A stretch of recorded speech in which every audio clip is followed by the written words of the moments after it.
जय गुरुदेव, जय माता जी, जय गायत्री माता।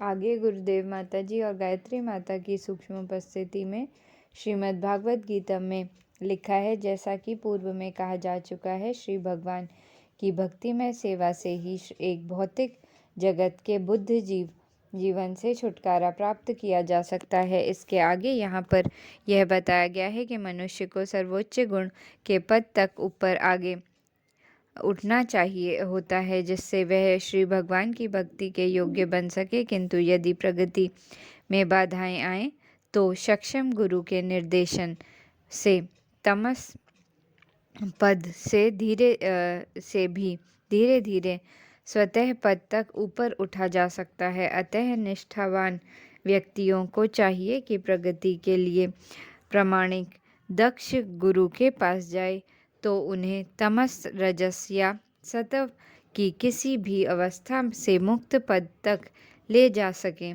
अतएव यह मानना एक भूल होगी कि पूर्ण पुरुषोत्तम परमेश्वर के किसी भी गुण या किसी भी रूप की पूजा करना समान रूप से लाभप्रद होगा। भगवान श्री विष्णु के अतिरिक्त भौतिक शक्ति के वशीभूत होकर सभी विभिन्नांश प्रकट होते रहते हैं। अतएव भौतिक शक्ति के विविध रूप जीव को उस सत्व के पद तक ऊपर उठने में मदद नहीं देते। केवल सत्व की अवस्था ही मनुष्य को भवबंधन से मुक्त करने में सक्षम है। जीवन की असभ्य अवस्था या निम्न पशु जीवन तमोगुण द्वारा नियंत्रित होता है। मनुष्य की सभ्य अवस्था, जिसमें उसे नाना प्रकार के लाभों की कामना रहती है, रजोगुणी अवस्था है। इस अवस्था में श्री भगवान की रंगमंच अनुभूति हो पाती है, जो दर्शन कला तथा चारित्रिक एवं नैतिक सिद्धांतों से युक्त संस्कृति के रूप में प्रकट होता है। किंतु सतोगुण इससे भी उच्चतर भौतिक गुण अवस्था है, जिससे परम सत्य के साक्षात्कार में वास्तविक सहायता मिलती है। दूसरे शब्दों में श्री ब्रह्मा, श्री विष्णु तथा हर नामक अधिष्ठाता देवों की विभिन्न पूजा विधियों तक उनसे प्राप्त होने वाले फलों में गुणात्मक अंतर होता है। धर्माचरण का उद्देश्य भौतिक लाभ प्राप्त करना या आत्मा का और पदार्थ के अंतर का सरल ज्ञान अर्जित करना नहीं है।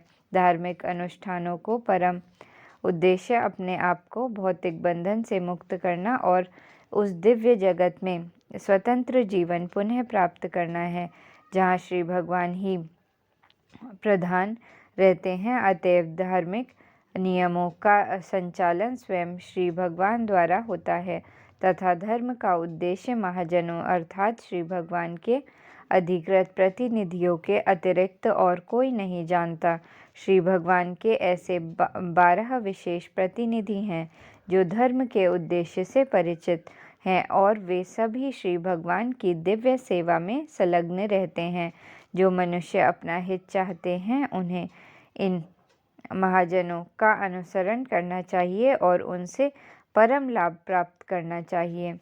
पूर्ण पुरुषोत्तम भगवान श्री कृष्ण, जो श्री विष्णु कोटि के रूपों में के मूल रूप हैं, वे 2 भिन्न कोटियों में अपना विस्तार करते हैं, पूर्ण या समग्र अंश, स्वांश तथा भिन्न अंश, भिन्नांश सेवक है और विष्णु तत्व के समांश सेव्य तथा पूज्य है। श्री भगवान द्वारा शक्ति प्रदत्त सभी देवता भी भिन्नांश हैं। वे विष्णु तत्व की कोटि में नहीं आते। विष्णु तत्व वे पुरुष हैं जो श्री भगवान के आदि रूप के ही समान शक्तिमान होते हैं और वे विभिन्न कालों तथा परिस्थितियों में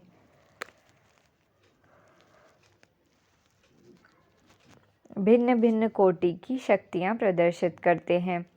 भिन्नांश सीमित शक्ति वाले होते हैं। उनमें विष्णु तत्वों की तरह असीम शक्ति नहीं होती। अतः विष्णु तत्वों या भगवत श्री नारायण के पूर्णांशों की गणना कभी भिन्नांशों के साथ नहीं करनी चाहिए। यदि कोई ऐसा करता है तो वह पाषाणी अर्थात पाखंडी होने का अपराध करता है।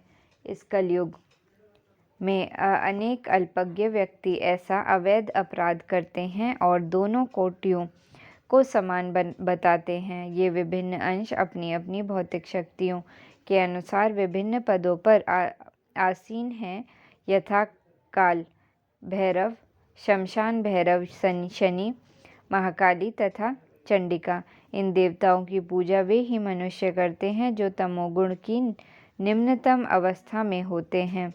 ब्रह्मा, शिव, सूर्य, गणेश तथा अन्य ऐसे ही देव उन मनुष्यों द्वारा पूजे जाते हैं जो भौतिक भोग से प्रेरित होने के कारण रजोगुणी होते हैं।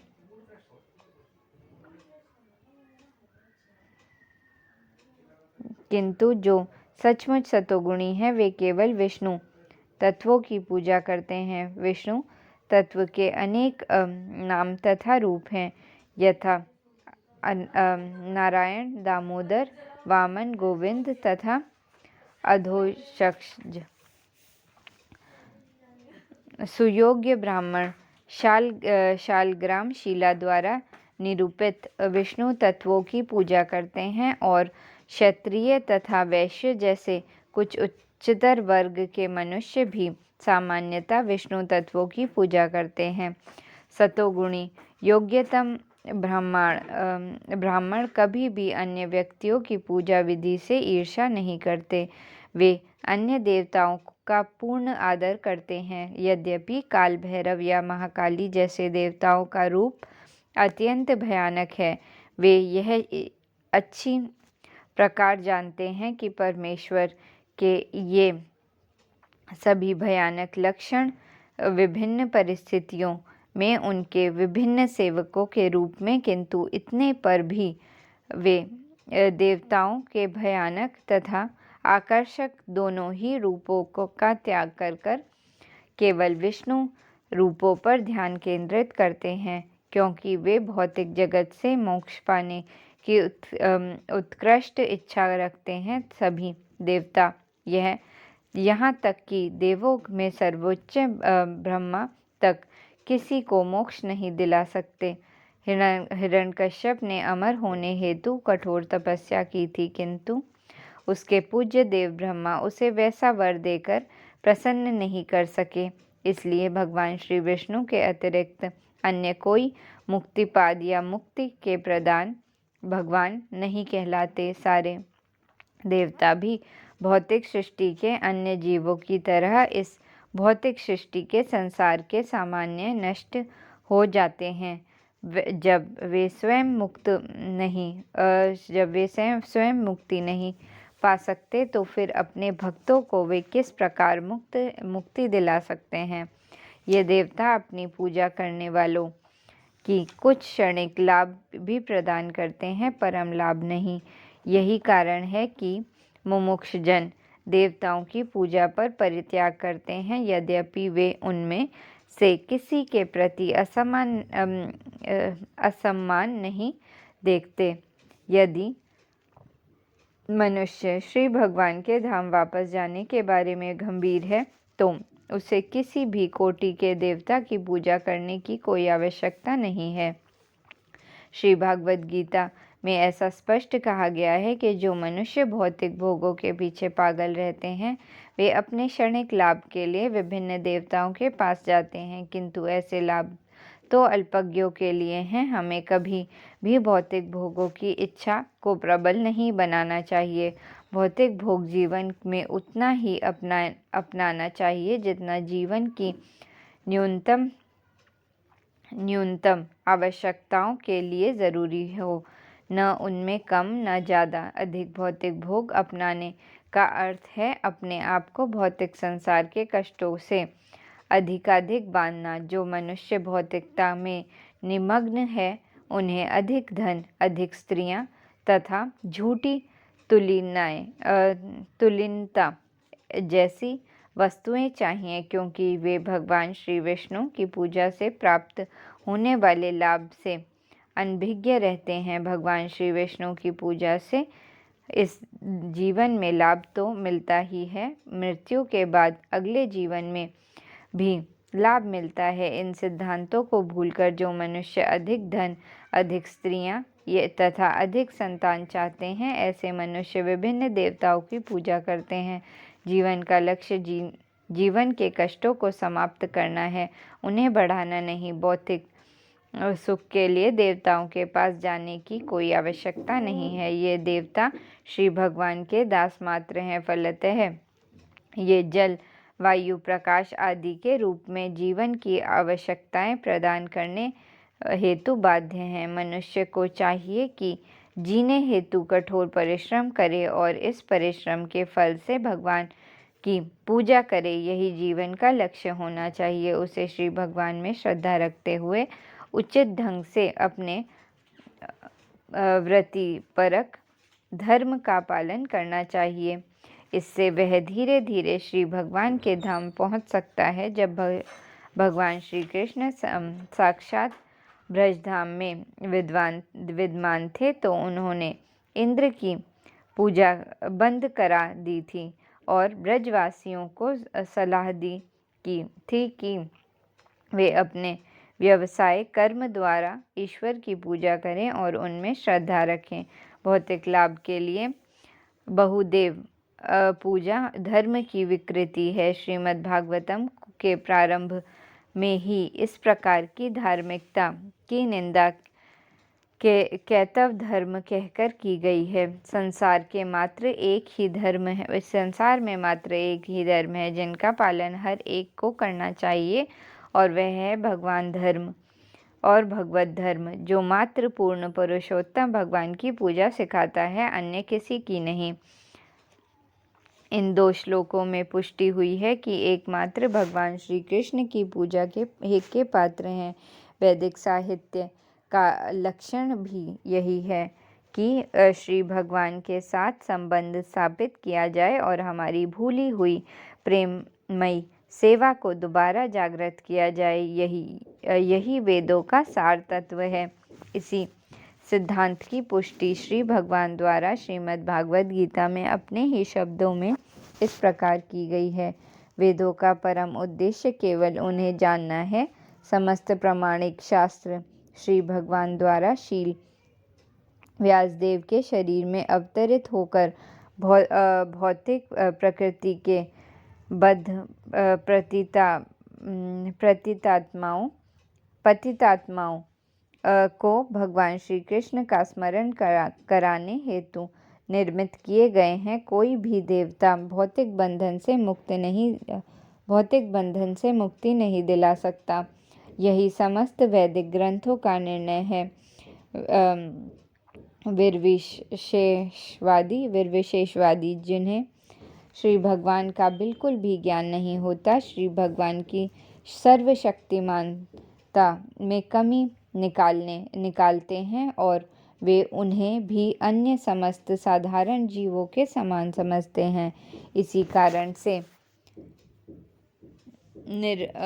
निर्विशेषवादियों को बड़ी ही कठिनाई से भौतिक बंधन से मुक्ति मिल पाती है। वे अनेक जन्मों तक दिव्य ज्ञान का अनुशीलन करने के बाद ही उनकी शरण में जा पाते हैं। कोई यह तर्क कर सकता है कि वैदिक कर्म याज्ञिक अनुष्ठानों पर आधारित है। यह सच है, किंतु ऐसे सारे यज्ञ श्री वासुदेव के विषय में सत्य की अनुभूति के लिए भी होते हैं। श्री वासुदेव का एक अन्य नाम यज्ञ है और श्री भगवद गीता में यह स्पष्ट कहा गया है कि समस्त यज्ञ तथा कर्म यज्ञ या भगवान श्री विष्णु को प्रसन्न करने हेतु ही किए जाने चाहिए। यही बात योग पद्धति पर भी लागू होती है। योग का अर्थ है परमेश्वर से संपर्क स्थापित करना, किंतु इस विधि में आसन, ध्यान, प्राणायाम जैसी शारीरिक क्रियाएं सम्मिलित नहीं होती और ये सब परमात्मा स्वरूप अंतर्यामी श्री वासुदेव पर ध्यान केंद्रित करने के निमित्त होती हैं। परमात्मा साक्षात्कार तो श्री वासुदेव का आंशिक साक्षात्कार है और यदि कोई इस प्रयास में सफल होता है तो उसे श्री वासुदेव का पूर्ण साक्षात्कार होता है, किंतु अधिकांश योगी दुर्भाग्यवश शारीरिक विधि के से प्राप्त यौगिक शक्तियों द्वारा विपथ हो जाते हैं। ऐसे दुर्भाग्यशाली योगियों को अगले जन्म में विद्वान ब्राह्मणों या संपन्न वैश्यों में कुल में जन्म दिया जाता है,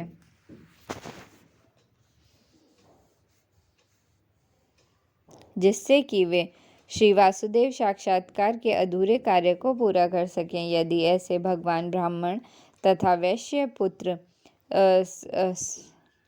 अवसर का लाभ उठाते हैं तो साधु पुरुषों की संगति से उन्हें सरलता से श्री वासुदेव साक्षात्कार हो जाता है, परंतु दुर्भाग्यवश ऐसे भाग्यशाली मनुष्य भौतिक संपत्ति तथा सम्मान से पूर्णतः मोहित हो जाते हैं और अपने जीवन लक्ष्य को सही अर्थ से भूल जाते हैं। ज्ञान के अनुशीलन में भी यही बात लागू होती है। श्रीमद् भगवद गीता के अनुसार ज्ञान के अनुशीलन के लिए 18 बातें हैं। ज्ञान के ऐसे अनुशीलन से मनुष्य क्रमश अभिमान रहित, मद रहित, अहिंसक, सहिष्णु, सरल, गुरु भक्त तथा आत्म संयमी बन जाता है। ज्ञान के अनुशीलन से वह घर बार से अनासक्त हो जाता है और जन्म, मृत्यु, जरा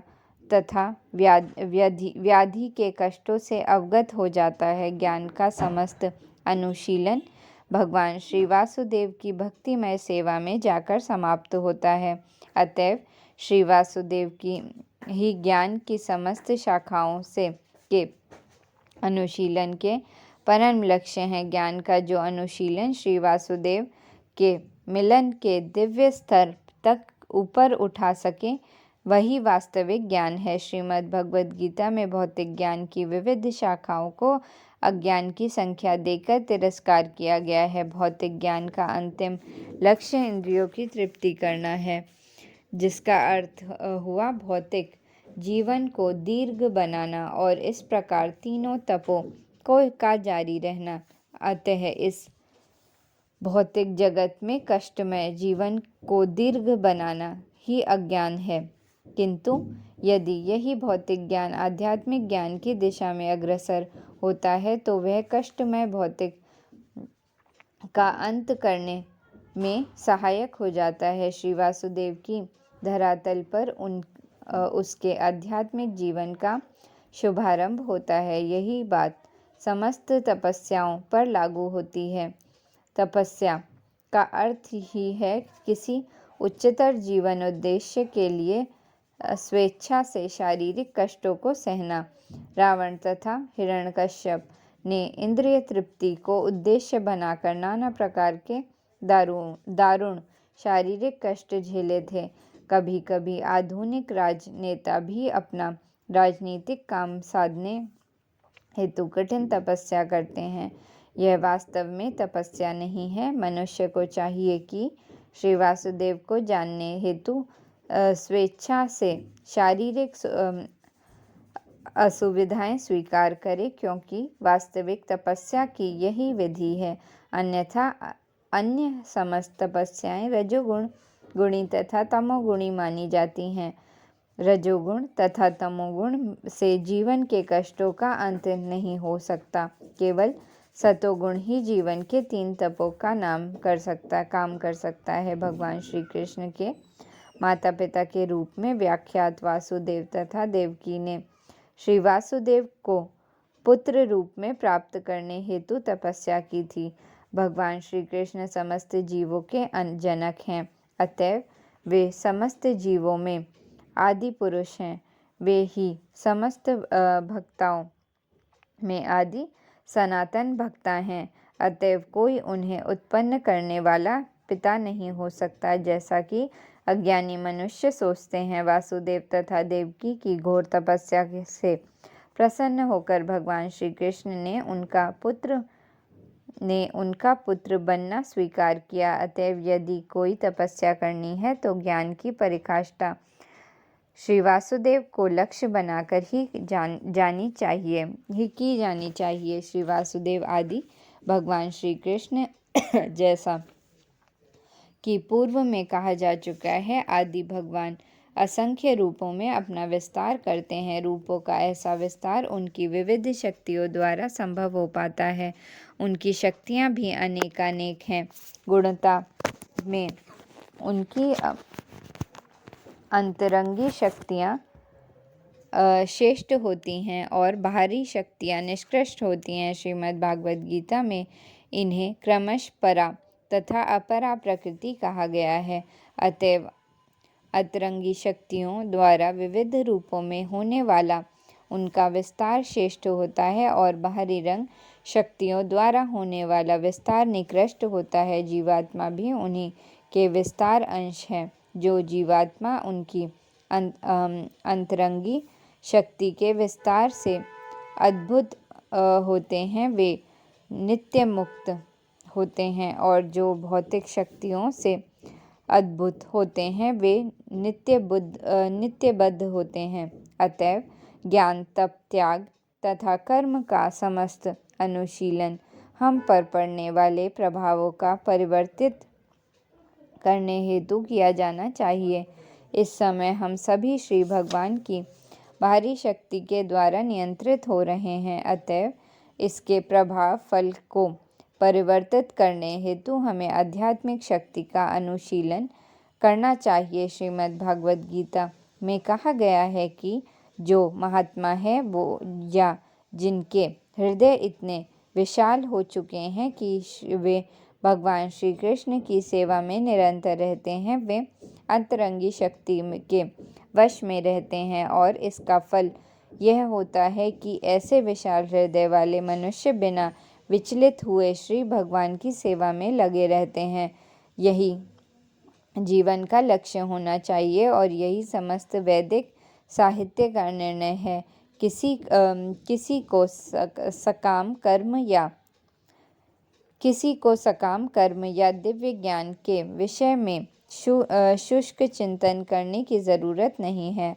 हर एक व्यक्ति को तुरंत श्री भगवान की दिव्य प्रेममयी सेवा में लग जाना चाहिए। मनुष्य को उन विभिन्न देवताओं की पूजा भी नहीं करनी चाहिए जो सृष्टि की उत्पत्ति, पालन तथा संहार का कार्य करने वाले श्री भगवान के हाथ की तरह है। ऐसे असंख्य शक्तिशाली देवता हैं जो भौतिक जगत की ब्रह्मावस्था की देख रेख करते हैं। वे सब भगवान श्री वासुदेव के सहायकों के समान हैं। यहाँ तक कि ब्रह्मा तथा शिव की गणना भी देवताओं में होती है, किंतु भगवान श्री विष्णु या श्री वासुदेव तो सदा दिव्य पद पर आसीन रहते हैं। यद्यपि वे भौतिक जगत के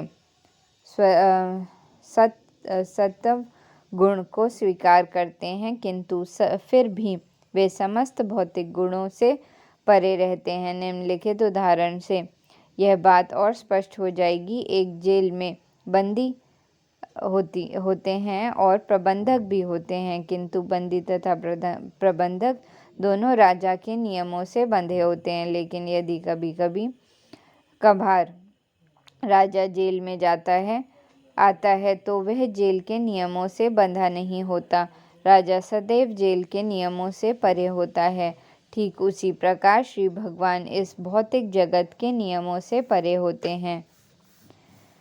श्री भगवान की स्थिति सदैव दिव्य रहती है, क्योंकि भौतिक जगत की सृष्टि के लिए आवश्यक कारण कार्य शक्तियाँ भी उन्हीं के द्वारा उत्पन्न की गई हैं। अतएव वे भौतिक गुणों से प्रभावित रहते हैं। उनका अस्तित्व, रूप, कार्य तथा साज सामग्री ये सब भौतिक सृजन के पूर्व से विद्यमान थे। वे पूर्व रूप से आध्यात्मिक हैं और उन्हें इस भौतिक जगत के गुण से कोई सरोकार नहीं होता, क्योंकि ये गुणता में श्री भगवान के आध्यात्मिक गुणों से भिन्न है। जीवात्मा श्री भगवान के विभक्त अंश हैं और जो बुद्धि जीवात्मा आध्यात्मिक जगत में रहने लायक नहीं है, उन्हें इस भौतिक जगत में डाल दिया जाता है जिससे वे जी भर पदार्थ का भोग कर सकें। परमात्मा के रूप में तथा जीवों के नित्य सखा के तौर पर श्री भगवान अपने किसी एक पूर्ण अंश द्वारा जीवों के साथ रहकर उनके भौतिक भागों में पृथक प्रदर्शन बनते हैं और उनके सभी कार्यकल्पों के साक्षी रहते हैं। जहाँ जीवात्मा भौतिक भोग करते हैं, वहीं श्री भगवान भौतिक वातावरण के प्रभावित हुए बिना अपने दिव्य पद पर बने रहते हैं। ऋतुओं में कहा गया है कि एक वृक्ष पर दो पक्षी हैं, जिनमें से एक वृक्ष का फल खा रहा है और दूसरा उसकी गतिविधियां देख रहा है।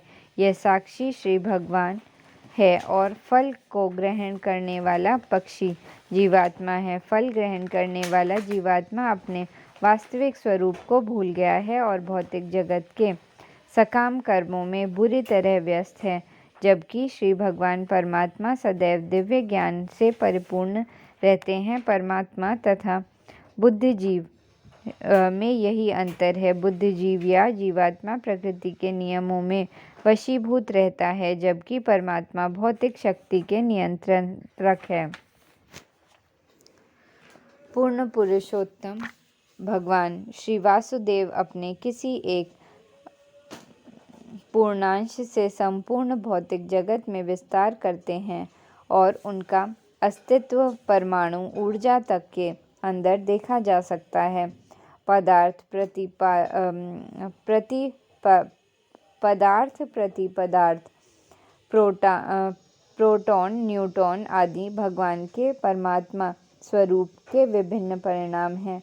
जिस प्रकार काष्ठ से अग्नि प्रकट होती है या दूध से मक्खन निकलता है, उसी प्रकार परमात्मा रूप में श्री भगवान की उपस्थिति उन दिव्य विषयों के वेद श्रवण तथा कीर्तन की सम्मत विधि द्वारा अनुभव की जा सकती है, जिनका वर्णन उपनिषदों द्वारा तथा वेदांत जैसे वैदिक साहित्य में विशेष रूप से हुआ है। श्रीमद् भागवतम ऐसे वैदिक साहित्य की प्रामाणिक व्याख्या है। श्री भगवान की अनुभूति दिव्य संदेश के श्रवण द्वारा की जा सकती है और दिव्य विषय को अनुभव करने का एकमात्र यही तरीका है। जिस प्रकार किसी अन्य अग्नि द्वारा जलाने पर काष्ठ से अग्नि प्रकट होती है, उसी प्रकार मनुष्य की दैवी चेतना अन्य दैवी अनुकंपा से ही प्रकाशित की जा सकती है। श्रीमद् पूज्य गुरु काष्ठ रूप जीवात्मा से विनम्रता से श्रवण करने वाले कर्णों द्वारा समुचित दिव्य संदेश प्रविष्ट कराकर आध्यात्मिक अग्नि प्रज्वलित करा सकते हैं। अतएव विनम्रता से सुनने की इच्छा के साथ ही प्रामाणिक गुरु के पास जाना चाहिए। इस प्रकार धीरे धीरे दैवी अस्तित्व की अनुभूति होती जाती है। पशुता तथा मानवता का भेद इसी विधि पर आधारित है। मनुष्य ठीक से सुन सकता है, जबकि पशु ऐसा नहीं कर सकता। सर्वाधिक बुद्धिमान जीव ब्रह्मा से लेकर चींटी तक जीवों की योनियां हैं और ये सब की सब अपने सूक्ष्म मन तथा स्थूल शरीर की इच्छाओं के अनुसार भौतिक संसार का भोग करती हैं। स्थूल भौतिक शरीर सूक्ष्म मन की अवस्थाओं पर आधारित होता है और इंद्रियां जीव की इच्छा अनुसार उत्पन्न की जाती हैं। श्री भगवान परमात्मा रूप में जीव को भौतिक सुख प्राप्त करने में सहायक बनते हैं, क्योंकि जीव अपनी इच्छा के अनुसार कोई भी भौतिक सुख प्राप्त करने में परिपूर्ण रूप से अक्षम है। वह इच्छा करने वाला है कि श्री भगवान उसका नियमन करने वाले हैं। आशय यह है कि समस्त जीव श्री भगवान के अंश हैं, अतएव वे भगवान से अभिन्न हैं। श्री भगवद गीता के श्री भगवान ने विविध शरीरधारी जीवों को अपना पुत्र कहा है। पुत्रों के सुख अतएव दुख परोक्ष रूप से पिता के भी सुख एवं दुख होते हैं, तो भी पुत्रों के सुख दुख से पिता प्रत्येक रूप से प्रभावित नहीं होते। वे इतने दयालु हैं कि वे जीव के साथ परमात्मा रूप में निरंतर बने रहते हैं और जीव को वास्तविक सुख की ओर प्रेरित करते रहते हैं। भौतिक ब्रह्मांड अनगिनत है और प्रत्येक ब्रह्मांड में असंख्य ग्रह हैं। भौतिक ब्रह्मांड अनगिनत है और प्रत्येक ब्रह्मांड में असंख्य ग्रह हैं, जिसमें विविध गुणों वाले विभिन्न कोटि के जीव निवास करते हैं। श्री भगवान श्री विष्णु इनमें से प्रत्येक लोक में तथा प्रत्येक जीव समूह में अवतरित होते रहते हैं। वे उनके बीच अपनी दिव्य लीलाओं का प्रदर्शन करते हैं, जिससे उनमें श्री भगवान के धाम वापस जाने की रुचि उत्पन्न हो। श्री भगवान अपनी मूल दिव्य अवस्था को परिवर्तित नहीं करते, अपितु देश, काल तथा समाज के अनुसार वे भिन्न भिन्न प्रकार के रूपों में प्रकट होते हैं। कभी वे स्वयं अवतरित होते हैं तो कभी किसी अन्य उपयुक्त जीव को अपना प्रतिनिधि बनाकर उसे शक्ति प्रदान करते हैं, किंतु प्रत्येक दशा में उद्देश्य एक ही रहता है।